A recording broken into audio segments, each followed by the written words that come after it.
Vice chairman Shrimati নীলামা বৈরা, বিশিষ্ট সমাজসেবী চিত্তরঞ্জন মাইতি মহাশয়, কাউন্সিলর স্বস্তিকা দাস মহাশয়, দেবশ্রী দাস মাইতি, বৈদ্যনাথ সিনহা মহাশয়, পার্থসারথী মাইতি, চন্দন দে, আনোয়ারা বেগম, গৌতম পাল, সৌমেন চক্রবর্তী, বিমল চন্দ্র ভৌমিক, অলোক কুমার সাঁতরা, চন্দন দে, সুফিয়া বেগম সহ সমস্ত জনপ্রতিনিধিগণ উপস্থিত থেকে আজকে তাম্রলিপ্ত রথযাত্রা মেলার শুভ সূচনা করলেন।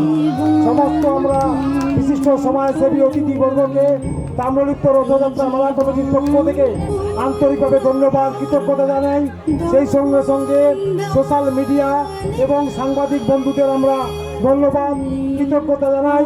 আমাদের সর্বভারতীয় নেত্রী, আমাদের বাংলার মুখ্যমন্ত্রী মমতা বন্দ্যোপাধ্যায় আগামীকাল রথযাত্রা উপলক্ষে ইতিমধ্যে দীঘায় তিনি উপস্থিত হয়েছেন। কালকে রথযাত্রার শুভ সূচনা করবেন। তাই আজকে তাম্রলিপ্ত রথযাত্রা মেলা কমিটির পক্ষ থেকে এখানে শুভ সূচনা আজকে হলো। তাই সমস্ত অতিথিবর্গ এবং সমস্ত তাম্রলিপ্ত পৌরসভার জনপ্রতিনিধি সবাইকে আমরা ধন্যবাদ, কৃতজ্ঞতা। যারা এই রথযাত্রায় সার্বিক সাহায্য করে থাকেন তাদের সবাইকে আমরা ধন্যবাদ, কৃতজ্ঞতা জানাই।